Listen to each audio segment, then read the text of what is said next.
Hello and welcome to Drewtopia, and of course another video where I recorded bad audio while making the video, so I'm going to do a voiceover. In this episode I'm going to be making a candle. Well, when I say making, I'm using that term fairly loosely. I'm actually just taking a remnant of a candle and putting it into another candle so I can actually use it. So you see me here right now, I have the little small can thing. And I took the wick, put a little sticky pad on it to stick it to the bottom of it to hold it in place. And that little metal thing on top is just to hold the wick in place. Super easy and simple. And what I did is I got this kit on Amazon, and it came with this little pitcher stainless steel thing. And what you have to do is you take the wax in there, put it all together, mix it, and you double boil it. So what I'm going to do is I'm going to take this candle remnant I have. It is the Vampire Blood candle from Bath and Body Works because I happen to like it, and Bunny got them for me, and I always want to finish off the candle a bit. So you see me using a nice big flathead screwdriver and prying at it. This isn't really the best method to use because as I was doing it, I could hear the glass cracking. If someone can figure out a better way to do it, please let me know. Maybe I could have stuck this thing in the double boiler. I have no idea. It's just what I chose for that moment. I'm going to start sticking it into that pitcher thing. It has measurements on the outside, and you can they're kind of put engraved so you can see how much you have in there. I had no idea how much wax I had, so I just kind of stuck it all in there, and I hope for the best, and hopefully I'm not going to overflow this container. So after you get all your remnants into the pitcher, what you're going to do is you're just going to take it and stick it onto your double boiler. Well, first thing I gotta do is I'm using a hot plate because I'm in the garage. So what I'm gonna do is just gonna quickly plug that in. I'm not quite sure why I recorded this a little bit, but it adds time to the video, I guess. Yeah, and currently my power is going through a power strip which actually comes through the light, which I will be fixing fairly shortly by running a new circuit.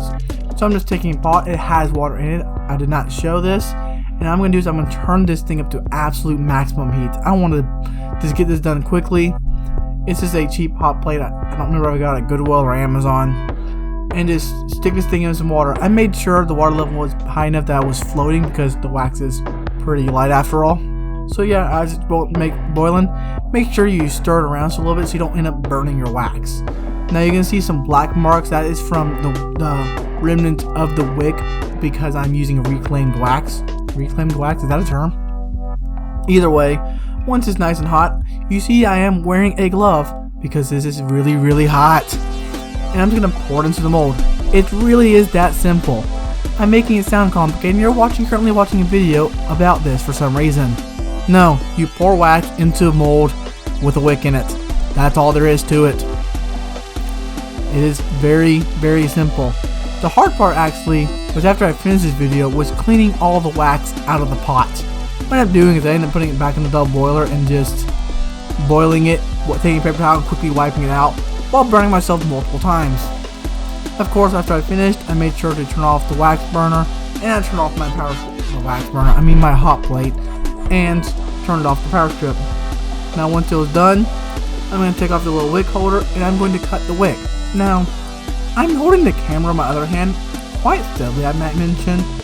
And I of course grabbed the dullest pair of scissors I have in the garage. So eventually I'm going to switch over to my utility knife, but again I'm doing this one-handed. So I'm going to use the nice safe method of almost slicing my finger. Don't try that. Use two hands or a good pair of scissors. It'd probably make it a lot easier. But yeah, that's really all it is. And I like the candle, and it works really well. In fact, I finally used up the candle recently. I just had it on my bedside table and light it up for a few nights here and there. But yeah, thank you for watching. Make sure to like and subscribe if you like this video. And subscribe if you keep watching my videos. Thank you very much and have a good day.